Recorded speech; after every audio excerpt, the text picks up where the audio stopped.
Kilkenny is one town which has been fairly kind to its historical buildings and streets, and they in turn have rewarded the town by giving it an atmosphere and character all its own.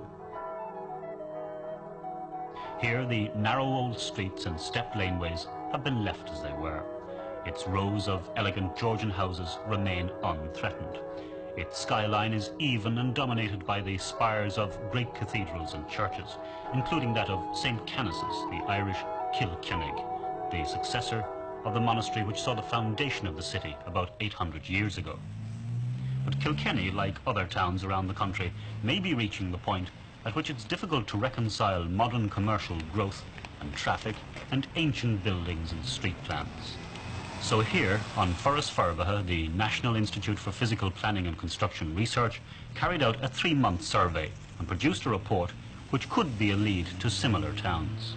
This would create a very serious problem. It's a bold concept. Not valid. It's got a lot to its credit already. I think that you can't draw any analysis between Leeds and Kilkenny. The merits, I think, will win out.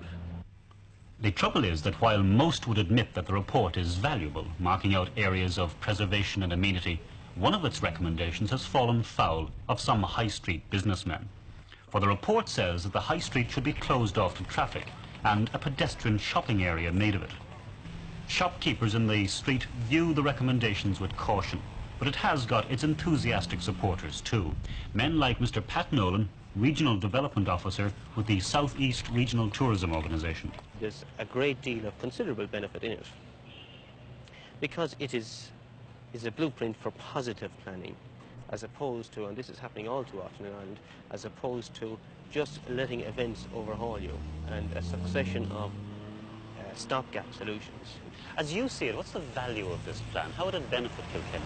Who would have said if what is life is full of care, we haven't time to stop and stare? And this is happening a lot, and you couldn't stop on that street now with a 46-ton truck going up it. The noise factor, the fumes and so on, these interfere with one's enjoyment of the centre of what is a very beautiful city. The plan takes these factors into account and would seek to remove cars under various carefully controlled situations from the centre of the city. But let's take even one of the small, the very basic problems. Say if you go to a shop here and you buy a cooker, how do you get it out? Of what you speak of, cookers and heavy goods, there are a total of 5 shops involved, hardware stores in this type of trade, where certainly some provision would have to be made. There's a variety of solutions to this. In the ultimate, you can move the shops. It's a question of moving 5. Well, allowing for these two attitudes, shopkeepers are going to say that profits are being limited. Motorists will say that it's yet another infringement of their rights. This right is already subject to certain controls and necessary controls, like, for example, the control of parking, like, for example, the control of speed, and so on. There isn't a non-written constitutional right to unrestricted use to roads in Ireland, nor should there be. Last year, it's 1969, I should say, John's Bridge, was declared dangerous and had to be closed literally overnight. There was no time for programmes like this, or for any other public comment at all on it.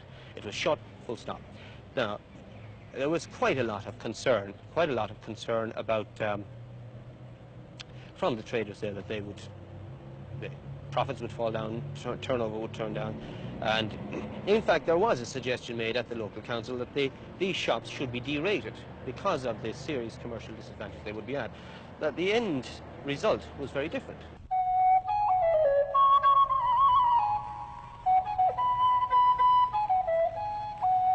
The report suggests that the pedestrian streets would be open to traffic during restricted hours.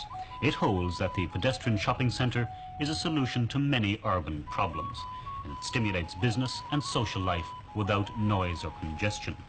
But if your livelihood or business seems to be at risk by the introduction of a scheme which has no guarantee of success, the devil you know is at least safer than the one you don't.